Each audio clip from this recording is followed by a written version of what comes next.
તારીખ 29/1/2024 રોજ Bhachau police station ખાતે એક એડીનો બનાવ દાખલ થયો હતો, જેમાં 28 તારીખની રાત્રિ દરમિયાન લેટ નાઇટ દરમિયાન જે છે એક અવાવરૂ જગ્યા ઉપર ડેડ બોડી મળવામાં આવેલ હતી, જેના આધારે પોલીસ દ્વારા એડીનો એમાં જે દાખલ કરીને આગળની તપાસ હાથ ધરવામાં આવેલ હતી. એ તપાસ દરમિયાન જે ભચાઉ પીઆઈ છે અને જે ડીએસપી ભચાઉ છે, એ આ એડીના બનાવની ગંભીરતાને લઈને અને જે રીતનું પ્રાથમિક રીતે બોડી જોતા લાગતું હતું, એટલે આમાં એક શંકાસ્પદ થોડી વસ્તુ લાગતી હતી. એટલે એના આધારે જે છે પોલીસ દ્વારા અલગ અલગ એંગલમાં એમની તપાસ ચાલતી હતી, જેમાં ત્યાં વિસ્તારના સીસીટીવીના ફૂટેજીસ, એની સાથે સાથે હ્યુમન સર્વેલન્સ પણ જે છે અને ટેકનિકલ આધારે પણ જે છે આની આખી વિગતની તપાસ ચાલતી હતી. એ જ તપાસ દરમિયાન જે છે અમુક વાહન જે છે શંકાસ્પદ મૂવમેન્ટમાં જોવા મળતા હતા, જેના આધારે પોલીસ દ્વારા 2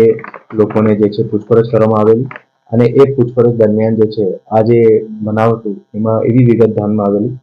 કે 28 તારીખ સવારના રોજ જે છે એમાં જે મરણ જનાર છે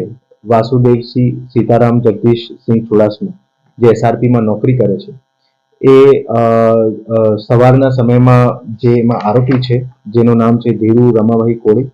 અને મહેશ રામાભાઈ કોળી, એ ધીરુ કોળીને ત્યાં જે છે જાય છે અને ત્યાં એ લોકોની બોલાચાલી થાય છે અને બોલાચાલી દરમિયાન જે છે આ ધીરુ કોળી એમને ઢીકાપાટુનો માર મારે, એ દરમિયાન એમનું મૃત્યુ થાય છે અને એના પછી જે છે એમની બોડી જે છે રાત્રિ દરમિયાન ટ્રેક્ટરના વાહનમાં લઈને ત્યાં જે આ જગ્યા છે ગરનાળા બાજુનો વિસ્તાર છે ત્યાં એમની બોડી ફેંકી દે છે. આ રીતે આખો બનાવ જે છે એ અંજામ આપવામાં આવ્યો હતો, જેમાં ટોટલ 4 આરોપી છે, જેમાં 2 આરોપી પોલીસ દ્વારા પકડાઈ ગયા છે. એમાં ધીરુ રામાભાઈ કોળી અને મહેશ રામાભાઈ કોળી એ 2 પકડાઈ ગયા છે અને બીજા 2 પકડવાના બાકી છે. એમાં એક કાયદાના સંઘર્ષમાં આવેલ કિશોર છે અને એક આરોપી જે છે નિલેશ રાયમલ કોળી છે. એ બંને જેટલા આરોપી છે બંને પોતપોતાની રીતે ઓળખે છે અને રિશ્તેદાર છે. આ રીતનું જે છે અંજામ આખા મર્ડરના બનાવમાં આપવામાં આવેલ હતો, જેમાં ભચાઉ ડીએસપી અને ભચાઉ પીઆઈની ટીમ જે છે એમાં મહેનત કરીને આમાં મર્ડરનો બનાવ જે છે ડિટેક્ટ કરેલ છે અને આરોપી પણ પકડી પાડેલ છે. બનાવનું 2 દિવસ પહેલા જે વાસુદેવસિંહ છે એમણે પોતાની દીકરીને ફોન કરીને કીધું કે આ નંબર ઉપર 5,000 રૂપિયા ટ્રાન્સફર કરી દેશે. એ વ્યક્તિ કોણ છે એનો કેસ એમાં જે બેલેન્સ અમાઉન્ટ જે ટ્રાન્સફર થયેલો છે એમાં જે આરોપી છે એમાંથી એમના મહેશ જે છે એમના વોલેટથી ટ્રાન્સફર થયેલો છે